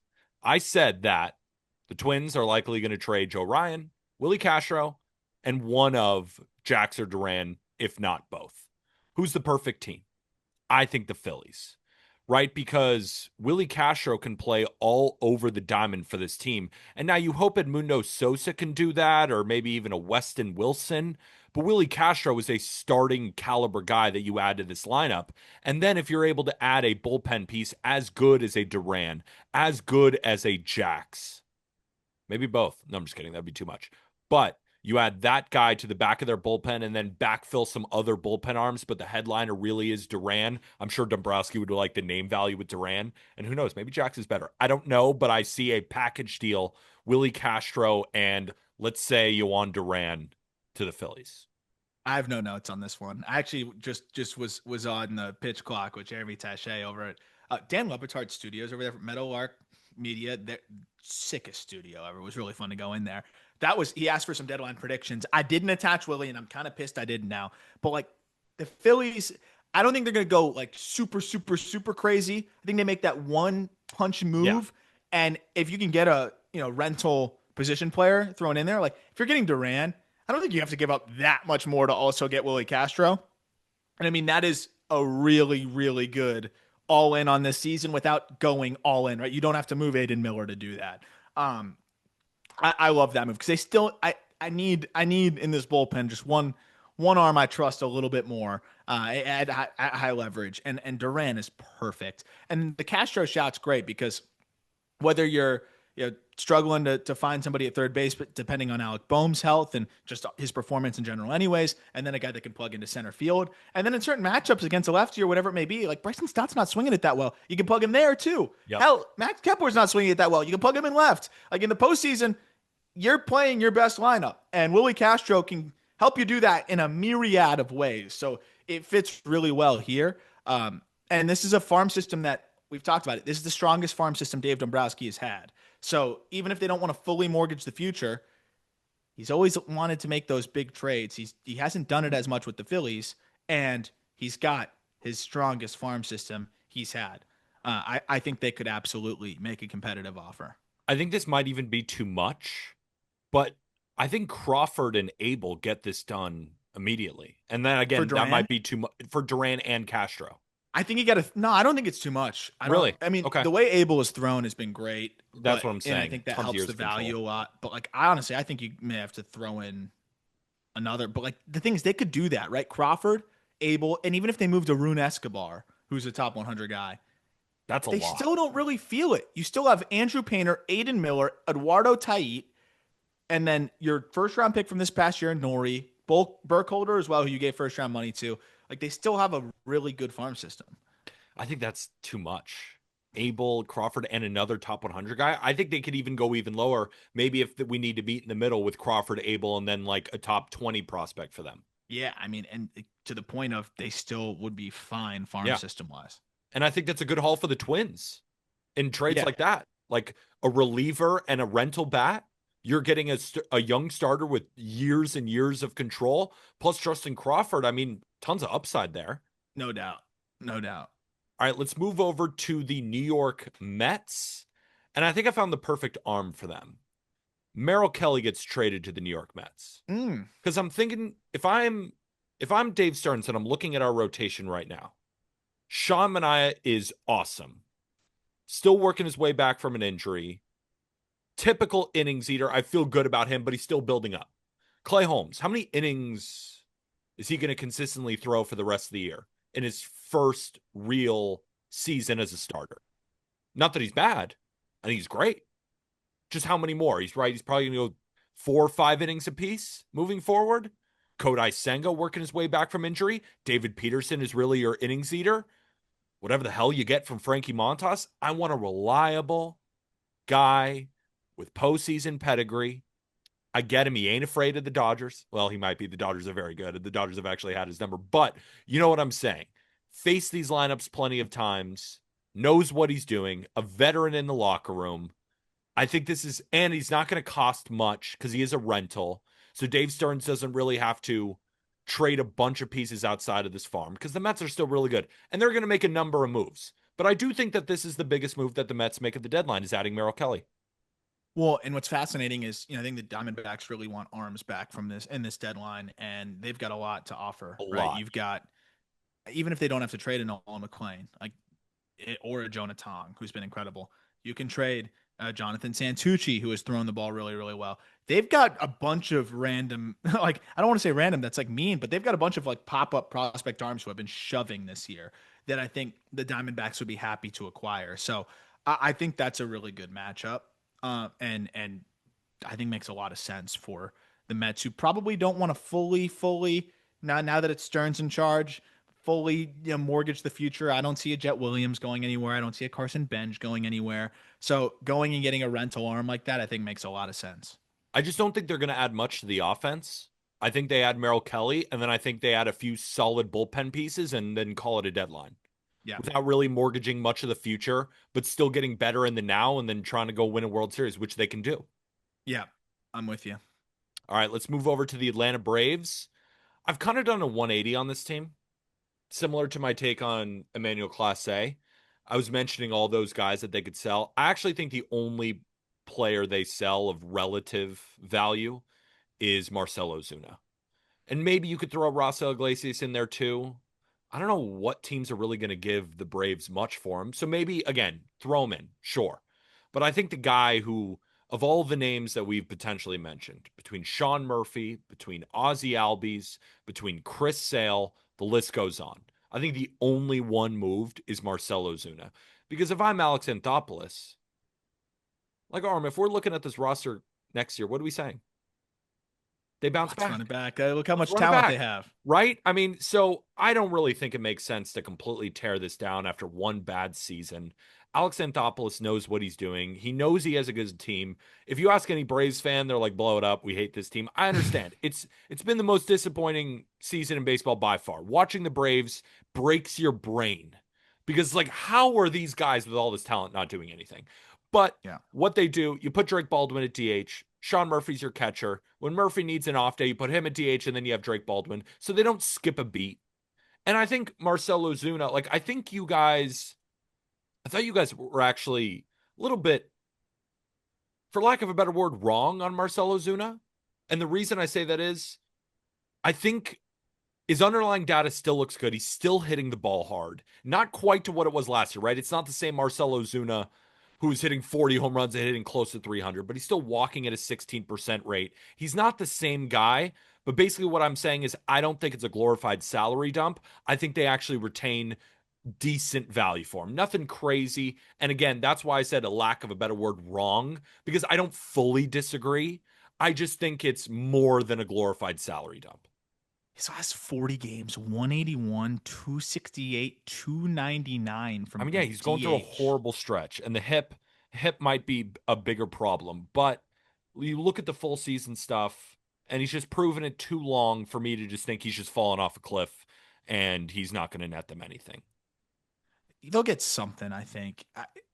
I would I would like to see them consider, shopping Sale. It's just because like how many more years does Sale have left? I want to see him kind of throwing some important games. But if they feel like they could get right back to it next year, and I doubt Sale wants to bounce around. He's got you know a family, and he's already I think moving once he went to the Braves. He was thinking about retiring before that. He said so. Yeah, I doubt he wants to make another move. So part of it for him, maybe I want to stay here. But like that guy just threw he's already hurt too, so it's like that's the other side of it. He was throwing yeah. so well though, and like his last outing, we saw him throw 116 pitches in June, mid June, and I think with the injury though, teams will probably be less likely to move mountains to get him. So I can understand why that just kind of makes it even more clear to hold pat. Yeah, I think Iglesias and Ozuna might be it. And you know what? I think Boring might make sense for the Braves, who are going to run it back with this core at least one more year and then go from there. But I do think they should listen on Albies too. I think that might be the surprise. Like they need to change something. I think a little bit of something, and maybe Albies is the spot they do it. I could see that. I just Albies is so cheap too. Yeah, I think a team would have to blow Alex Anthopoulos away, and I think to myself, who's going to blow Alex yeah, Anthopoulos for a away guy for that Ozzy hasn't Albies? he hasn't been good for 2 years. Yeah, so it's like, sure. I bet you're right though. They will listen. You're selling guys at lowest value possible. It just doesn't make sense. It doesn't feel like an Alex Anthopoulos way to move at the deadline. All right, let's go over to the Miami Marlins. I think Edward Cabrera is going to get traded, but that's not my prediction. My prediction is he gets traded for like a weirdly large haul. And you're Yeah, like, whoa. Fans of other teams are like, we traded what for Edward Cabrera? Newsflash. Arm, am I crazy for getting excited about him? What have we said for years with Edward Cabrera? Stuff is outrageous, but he's walking everybody. The command is not there, and he gets hurt. Well, now he's healthy and the command's there. And the underlying numbers point to more future success for Edward Cabrera than his current ERA would say. He's young. He's got 3 years of control. I think he nets he's so potentially cheap too. so cheap a larger package than Sandy gets them. Yeah, I I agree. think he's going to get a weird, not weird. I don't mean weird as if he doesn't deserve it. That's what I'm saying is that they deserve it. I just think the reaction is going to be shock with how well the Marlins do when they eventually trade Edward Cabrera. You have to. I think because there's the health concern too, and I think he's going to eclipse more innings this year than he has in any season of his professional career. I think pretty comfortably. But you talk about how many pitchers can really go out there and dominate for you that are available on the market with control outside of the top names that we figured may not even be available. There's not a ton, and I think it's pretty tangible how different Edward Cabrera is. You have new pitching philosophy, new pitching coaches working with him. It seems to have worked for him a lot better. He's just throwing his shit down the middle that moves in 4 different directions and letting it eat. And I mean, that curveball has been one of the best pitches in Major League Baseball. Like, that's a tangible improvement for him. He's landing it for a strike 68% of the time over his last 12 starts, and opponents are 6 for 53 against it with 28 strikeouts. It has just been otherworldly dominant. I think, and then you factor in the cost side. I think they have to move him because they're going to get so overwhelmed. But they Yeah, still have the leverage of, like, he's so cheap, we can keep him if we want. 100%. Maybe we interest you in Sandy Alcantara. Team says nah, and then say all right, and then you're going to come back and you're going to have to really, really overwhelm them. So I think the Marlins end up doing it, and I do agree. Like, I think it's going to be a really significant haul. And then my prediction is actually I think Sandy stays. I Hmm. think they move Edward, keep Sandy, because that's 17 million that they like technically like have to pay. It'll be so egregious for a potential grievance if they trade Sandy. They'd have to reinvest that money. And who do you put that into? Like Carlos Santana next year? Like, you might as well have it on Sandy. If Sandy was a free agent, you'd say, oh, that's a great bounce back buy low candidate for them. Just do that. So I think they trade Edward and keep Sandy. Here's the thing, though. You got me thinking. If they sign Carlos Santana next year for like 9 million, we're all going to be like, not a bad move. No, not a bad move. But I'd rather have Sandy at 16, 17 and see what he can do. You're right. I could totally see that. All right, let's move over to the Washington Nationals. I got to get mean, Arm. There's always a loser at the deadline. I think it's going to be the Nats. I think the Nats have a really, really sour deadline. And here's what I mean by that. I don't want Josh Bell. I don't want Nate Lowe. I don't know what you could get from Jacob Young, but shout out Jacob Young for that home run robbery on Wednesday. What a catch. Soroka should net them a piece if they Something. even trade him. Jake Irvin, do teams want him? Kyle Finnegan, do teams want him? All of their expiring pieces, I don't want. Maybe other teams do. I wouldn't. So what I'm thinking about it is, well, they're certainly not going to buy. They're in a seller's market, but they don't have actually any good pieces that are going to actually net them value. I think they're going to have a really tough deadline. Which is why I think we've seen the Mackenzie Gore thing floated. And let me be clear. What a terrible decision if they do If that. the Nationals trade Mackenzie Gore, it's the biggest fuck you to the Nationals fan base I could imagine.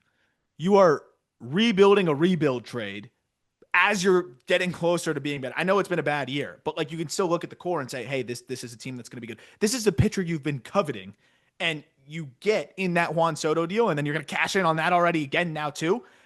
Build around him. Make him one of your building blocks. That would be, I think, embarrassing.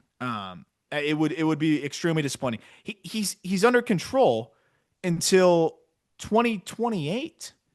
Let it ride. So I agree, like, and I get it because I think they're not going to be able to bring in a ton of talent.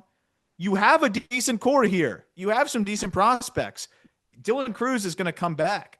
Just spend some money and compliment the rest of the team. Don't trade your one, but the only arm that has a reasonable shot at being a frontline arm.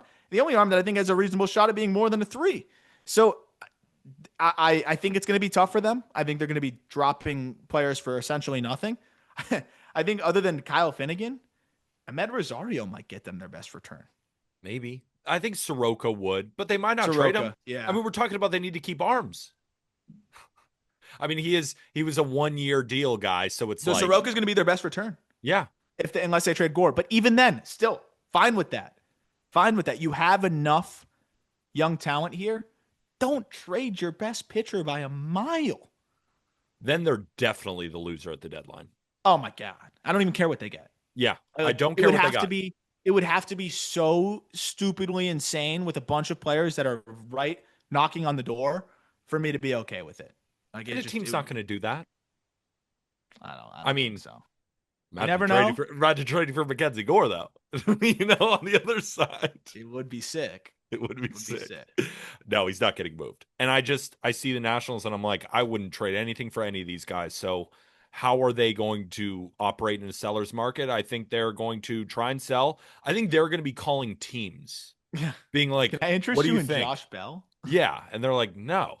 No. And then what? So I think they're in for a rough go of it. All right, let's move over to the Chicago Cubs. Cubs need a starter. Who's available? Zach Allen. Zach Allen goes to the Cubs, is my prediction. Mm. Gallen's been floated to any team that is a contender with a pulse. But when surveying the market, I think to myself, all right, the Cubs are really going for it. And Gallen has looked better lately. Not perfect, but better. And it's still Zach Gallen at the end of the day. And I also think it definitely has to be a righty, right? You got Shota and you got Matt Boyd. They need a guy who I feel confident in a playoff series. And I feel confident in Gallen in a playoff series. And I also think that the Cubs would prefer not to trade so many prospects like Owen Casey. Maybe that's even too much for a rental Gallen. But it just feels like Casey, who is wasting time there in AAA, is the perfect type of prospect to get moved to the Arizona, even though Arizona wants You need more from the arms D-backs. more from the D backs. Yeah, if Casey for a rental Gallon, No no shot. Okay. way. You tell me. You tell me. But it just feels like Gallen is a good fit in Chicago. I like that as a buy low. I almost would have Gallon and somebody else. Like Cool. you wouldn't even feel it with what you could probably get Gallon for. And then I want to see them make a big splash. That's going to be my one pushback here. Like, because I think they should move Casey, and I think if you are moving Casey, I want somebody better than Zach Gallen. I don't know who that That's would the thing. be. Who's better? With control. Edward Yeah. Cabrera, do it. Send it. I don't want Owen Casey to be a Marlin personally, just because like he plays the same position as Griffin and has a lot of the similar things to what Griffin Conine does. But I mean, from just an objective like viewpoint, that's a no brainer for the Marlins. You get a potential 35 home run plus bat who's playing out of his mind. Who you can. The Marlins are playing good ball right now, right? You're gonna trade Jesus Sanchez. And if you're trying to continue to convince fans to buy in, which they actually kind of are a little bit, which has been fun to see. Like the crowds have been north of 10,000, which is hilarious to say, but like it's honestly an accomplishment for them of late. I, Acquire someone that you can plug right in right away and say, look, it's like Stowers again. We did it again, right? So like I think that makes a lot of sense. And Edward, the biggest thing is for whatever fucking reason, the Cubs are so cheap. I know their payroll's high, but like they should not. I'm just so tired of hearing about budget with the Cubs. Edward is very cheap. Edward is very cheap. So I think it's a great fit. But Gallen would make sense if they don't want to tap into the prospect capital as much. I think we're aligned that the Cubs are going to make a big move at the deadline for a starter. I think it's just about finding who that is. It could be Edward with control. It could be Lugo. It could be Gallen. It really could be anybody. And I think we're both aligned. They're adding a starter. I Our think they differences splash is a little the name. more. Yeah. And I I think think they they add a reliever too. yeah. Yeah. Like they'll add one as well. And there are plenty of relievers available. I just felt like Gallen, big name. I just feel like the Cubs, and maybe I'm wrong about this, that name value might be important to them in a deal like this. Edward I think Cabrera nothing's trading more important. Casey. Yeah, I mean they definitely want a little bit more name, but maybe control Yeah, helps them more when they're trading a Casey.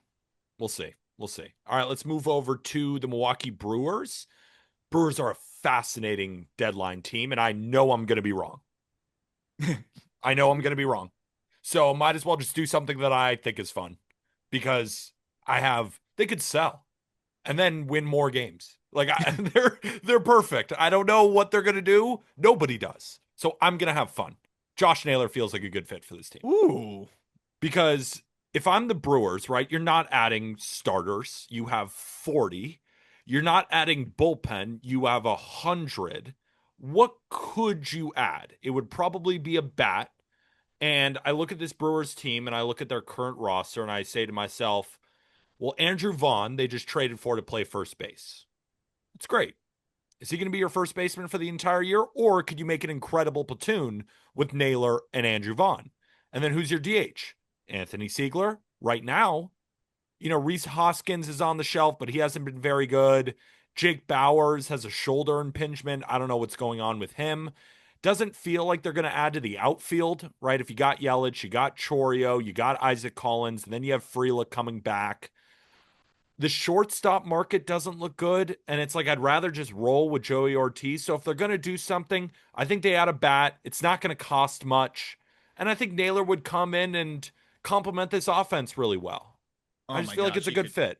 he could help springboard it. And I know they don't love to do the rental thing, but here's the fascinating part is the Diamondbacks, they want arms, as we've talked about. And the Brewers are so deep with arms So deep. that they could make a weird trade here where they end up moving, let's say, like a Chad Patrick, who actually I think came up with the Diamondbacks, funny enough, but just for sake of argument, Chad Patrick, and the Diamondbacks could end up sending another prospect over. Like I don't think they would rule that out. I know they're sellers, but this is a team that still wants to compete next year too, the Diamondbacks. So like if it allows them to get a Chad Patrick who plugs into the rotation tomorrow and years beyond that, they could send Naylor and a prospect or something like that. Like I don't, or and maybe it's an even swap. I don't know what the value of Chad Patrick is, but he shoved this year for 94 and 2/3 innings, and he's like the number 2 starter on their AAA team right now. So I don't really know, but I think that makes a lot of sense too. Um, I think we could just see I think we see like one of the weirder trades if by the Brewers is kind of my prediction Yeah. because they have so much pitching, they don't have to deplete the farm. But like if they trade one of those pitchers, you're not trading him for just a rental because he's proven to have success at the big league level with 5 years of control. Like we saw what they just gave up for Priester, so maybe repackaging that for a rental and then some other prospects. I don't know if the Diamondbacks would do it, but knowing that they're going to get so many other assets from other trades, maybe they do. And then the Brewers just keep replenishing the farm system and get a guy that helps them this year. Moving over to the Reds. I got to be honest. I'm confused by the Reds. So this is another team I'm going to be wrong about because I think, I don't know who exactly to add besides just a good bullpen arm. Because it's like everyone in their lineup is like pretty good, but I just want a bat. I just want a bat. I don't care if he's righty or lefty. I know they'd probably prefer a lefty. I don't care. I want a bat in the lineup. That's it.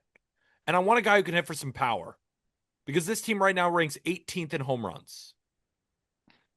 Marcell Ozuna to the Reds is my prediction. Ooh, that's a good shot to take because you don't have to. They don't want to trade major prospect Yeah. capital. It's not that much money at the end of the day for the rest of this year. Like maybe you can get the Braves to pay it down a little bit, and you give up an okay piece. But if there's something that's going to get you going, it's calling Great American Ballpark your home. That's what I'm saying. So I like that jump start. Again, Reds fans might be like, well, we need a lefty bat a little bit more. Maybe then Naylor's the option there. But again, you'd have to move around some pieces. But again, you'd have to move around some pieces for um Marcell Ozuna. But I'm just thinking to myself, you sent down CES. It didn't really go well. Just let him be your way better CES this year.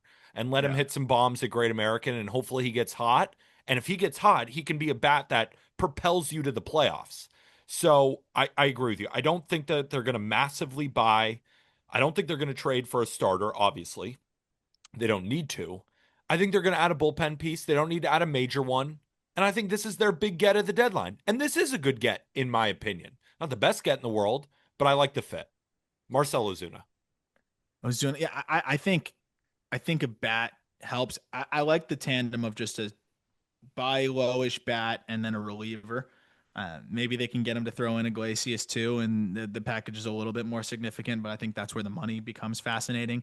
But yeah, they're so set rotation wise, and they're still close enough to where I think you should buy, but I don't think you buy with crazy aggression.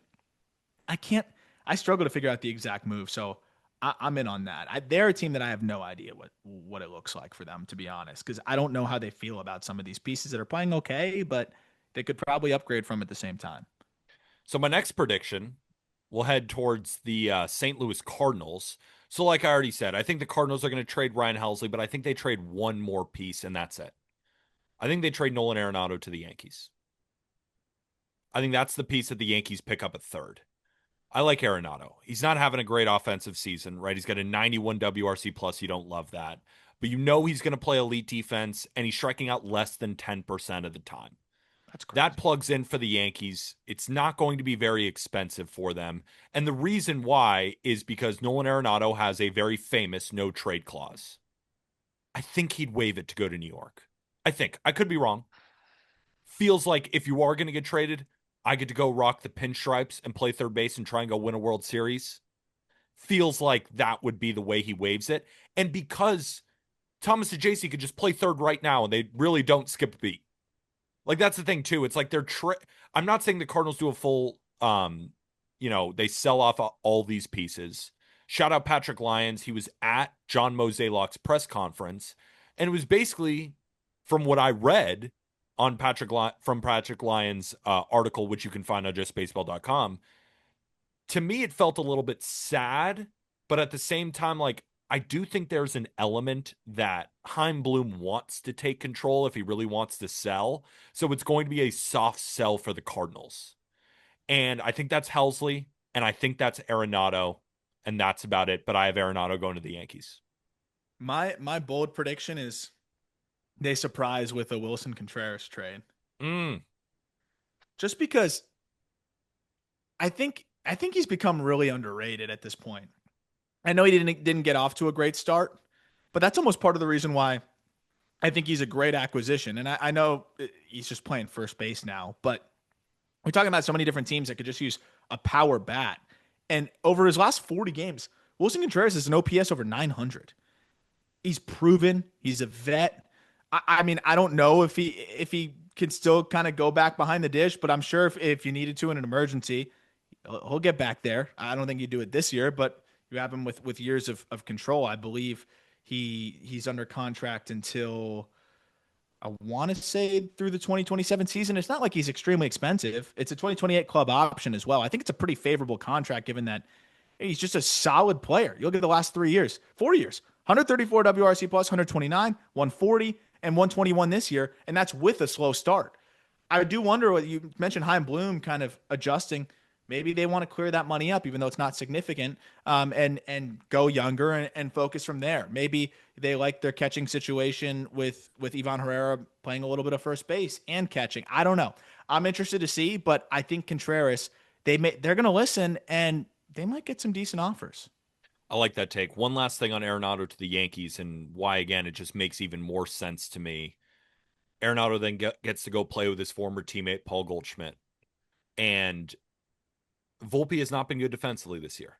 The Does Yankees kind of need help to hedge that left side. prioritize defense at third base, and there's few better than Nolan Arenado. He's still playing excellent defense.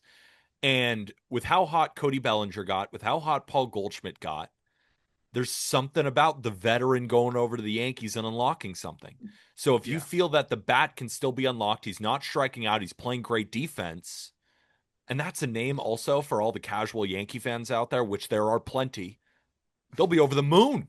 They'll Hmm. be over the moon, Aram, for Arenado. And I would be happy about him too, as a At this somewhat point, non-casual. But I am kind of a casual Yankee fan in the sense of I freak out the same as all of them do. So, but I would be happy with Arenado coming over. I feel like that's a good fit. yeah. All right, let's move over to the Pittsburgh Pirates. Here's my hot take. Well, it's not really hot. Pirates have a sneaky great deadline. So I talked about the Nationals having like a tough deadline. I think the Pirates are going to have like a pretty good one. Like I said, I think they'll get a pretty good return in that Yankees package that I imagined for Mitch Keller and David Bednar. And then I think about a couple of their relievers. Like I think Dennis Santana is going to net them a pretty solid return. I mean, Dennis Santana has been unconscious this year with a 1.49 ERA. I also think that Bailey Falter and Andrew He Heaney could also tried to potentially. knock someone unconscious. Yes, he did.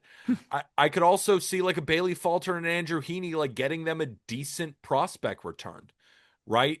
Like Brian Hayes, if somebody buys in that they can fix the bat and he ends up getting moved, and you're like, oh, that's a pretty good return.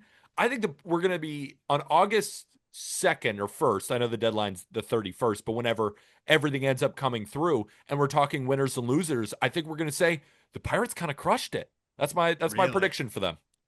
Okay. Yeah, I that's don't. my prediction for them. Okay. I hope because You're like, gosh, is no. that offense unwatchable? I hope. Just That's all. swept the That's all I Tigers. got. I Just hope swept the because Tigers. Just swept the Tigers, by the way. Just saying. they did sweep the Tigers. They also traded real prospects for Brian De La Cruz. So They did do not, and that. by real, I just mean like they exist. I'm just saying, think about it. Now they're due. Yeah. I, Yeah. I'm running out of faith, but I hope you're right because this team's has so much pitching, and they have the ability to control the reliever market to a degree between Santana and Bednar. I'm just saying, don't let Charrington get hot. Ugh.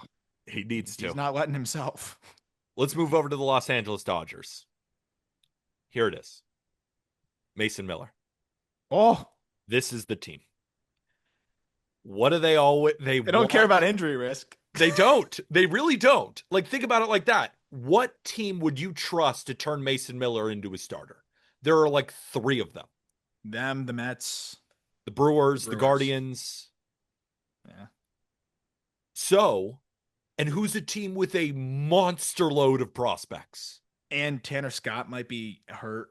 They need to add. So even if Mason Miller is just a closer for this year, and then in the offseason, they get him cooking and then turn him into a starter, be like, right now, you're our closer. You're one of the best in baseball. We need you. They need a bullpen arm. And then who do you trust more to turn into a starter? And who also has the farm system in order to do it? Yeah. Now do you see where I'm coming from here? Yes. Yeah. God, would that piss people off? Oh, yeah. It'd be sick, though. Jeez. All the people that said, why do we even bother playing the season? And then forgot about the fact that the Dodgers would be 3rd in the NL Central right now. Yep. Are going to go right back to why do we even play the season? That would be nuts. They could absolutely overwhelm the A's, and they are probably the best team. I would say the Mets right there too, but the Mets would never do that.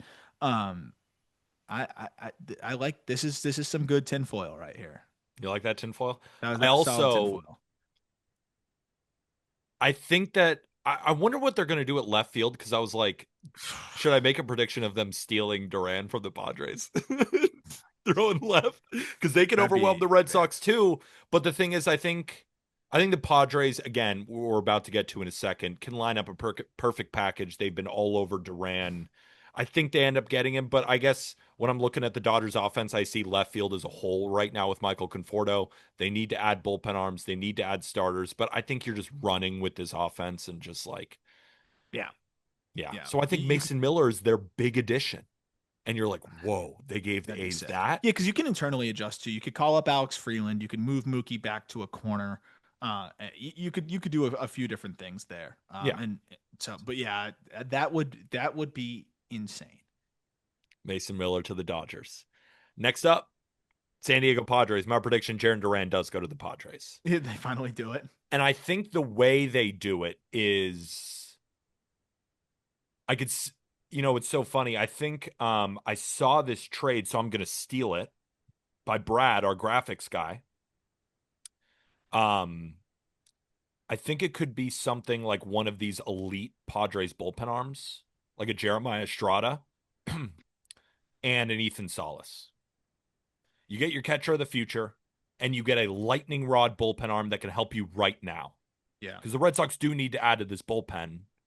And if they traded prospects for Joe Ryan, but now then you insert potentially an Ethan Salas into it, maybe is that too much? Maybe Ethan Salas and one of their great relievers, because the Padres, again, they have so many relievers. That's why this trade just makes all the sense in the world to me. That's what I've been saying in terms of like the only way I could see them doing it is by moving one of those elite relievers, and they have more on the way.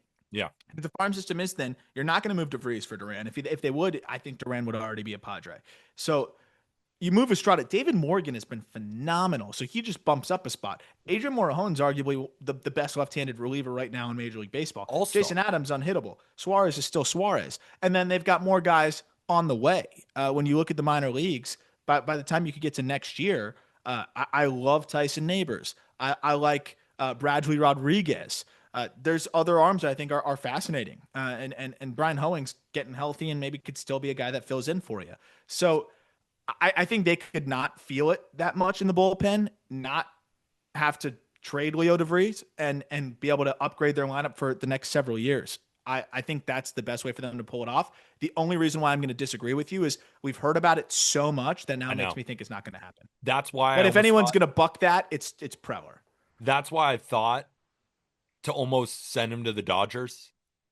Because it's the team that you all hear about the Padres, and it's like those old Yankees Red Sox rivalries where they take players from each other at the deadline and they, inflate the market. They get on the phone and be like, we'll take Duran. And they do need a left fielder anyway.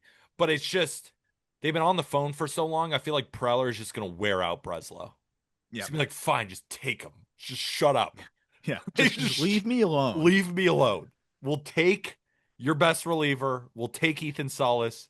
Leave me alone. And that's a Yeah. great trade for the Red Sox. Yeah, they can wait for Salas. They can develop him. You've got Narvaez, but the upside of Salas is so exciting. And then you jolt that bullpen to try to help you now and later. I think it makes a lot of sense. Because they don't really have a catcher in the waiting, right? I mean, well, they have Narvaez, obviously, but who knows how But no, I long mean, he's they going to traded last. Kyle Teal. Yeah, Yeah. exactly. So So, yeah. they'd like someone like Ethan Salas. All right, let's move over to the Giants. Remember when I said Seth Lugo? Here's the team. Seth Lugo to the Giants. The Giants, I think, are going to add a starting pitcher. Hayden Birdsong in his last outing. I mean, walk, walk, walk, double, hit, walk. So right now you have Webb and you have Ray solidified. Landon Roop has been great. Yeah, he shoved last time out. Then who?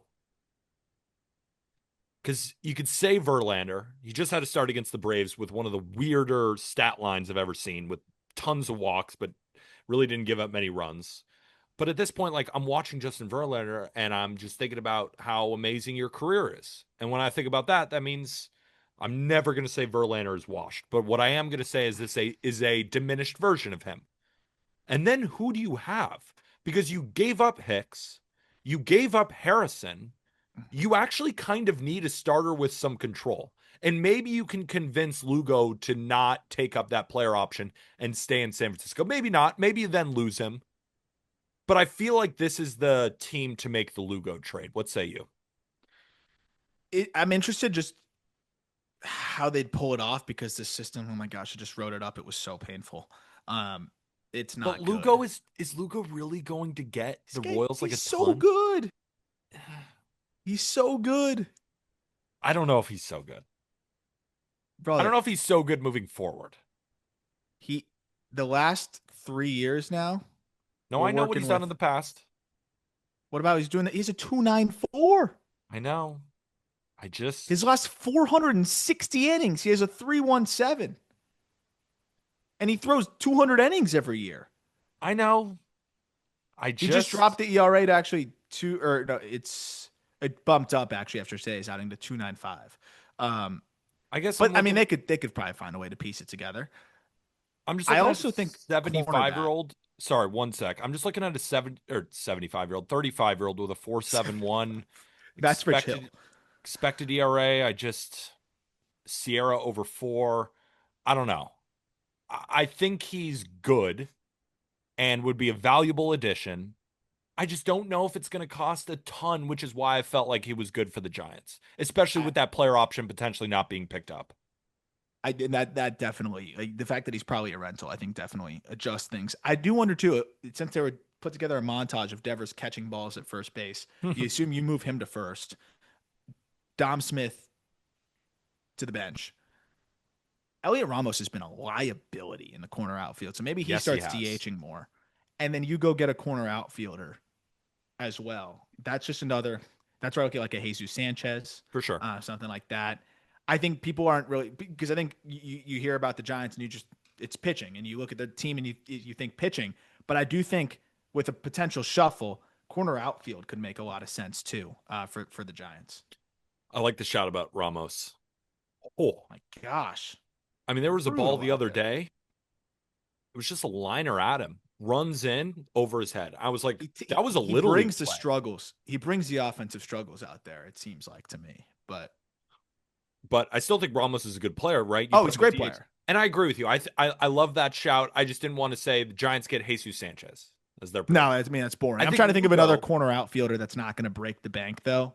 But I think there's a fair amount of those out there that they could go get. Yeah. And again, Well, people say, well, what about Stephen Kwan? He ain't getting traded. Him and No, Gore, no, they I don't even. can't get traded. No, I no. could see the Guardians trading Class A. I don't think that's insane. I just don't think it's going to happen. The Guardians cannot trade Kwan, and the Nationals cannot trade Gore. But Seth Lugo to the Giants, calling it now. Rockies, Jake Bird, Ryan McMahon get traded. I think that's a hot take, just because I don't even It know who the is. hell would take Ryan McMahon. They might buy. They should. They They should. should bring Stallings home, Yeah. as I you don't have much on mentioned. them. Do you have much on them? No, and then the D-backs they bring in. I think the D-backs bring in. I'm gonna say 5 top 100 prospects is my bold prediction. 5 top 100 prospects. Actually, I was focused so much on trading Diamondbacks guys, I didn't even put them down in my notes. Completely forgot about them. So, but I guess my trade deadline predictions for them is all of the guys I've named are getting traded. Yes, and So that that's is why my. I think I I think they bring apologize. in 4 to 5 top 100 prospects by our rankings. I agree. And like they're gonna have a serious deadline. And who knows? I love that Brewer shout. Then they might get a controllable starter that can throw for them tomorrow. Yep. I think they're gonna crush the deadline. But my sneaky winner is Pirates, sneaky loser Nats. I think loser Nats for sure. Sneaky winner Pirates is crazy hot take. I have no faith anymore, but we'll see. I mean, some of these guys are just way better at tearing it down than they are Yeah. building it up. Before we say goodbye, what's your favorite take of mine and your least favorite? Blue Jays least favorite right off the bat. I Perfect. think they're gonna do some shit. Favorite, which was the one that I got pumped about? Uh, Well, Sandy to the Angels, but Sandy that to the again Angels, can't but count because that's passing now. I doesn't don't even get count. credit. No, you only get half credit for Half that one. credit. Mason Miller to the Dodgers, but also screw the Dodgers. So You like that one though. that one was fun. There was one other one I was really pumped up about. Now I forget because I I don't like to shared remember positive things. I shared the Google Doc with you. Do you have that potentially pulled up? You can scroll through. I mean, Not on me right now, do you but like Red Sox trade for Joe oh, Gino Ryan? Suarez to the Mariners. That's got Yes. it has to happen. Has to Yeah. happen. I need that. Well, that'll do it. One trade deadline prediction for every team. Hopefully, everybody enjoyed it. And if you did, the best way to support, rate and review Spotify and Apple Podcasts 5 stars. And of course, like, comment, subscribe on YouTube. And if you want to join the best baseball group chat in the world, hit that Discord link in the episode description. Of course, you can find the link to go get yourself some Just Baseball merch. I'm rocking my hat. Arm's rocking the polo. Go check that out in the episode description. For Arm Layton, I'm Peter Apple. Back tomorrow with a great interview. And with that, thank you, everybody.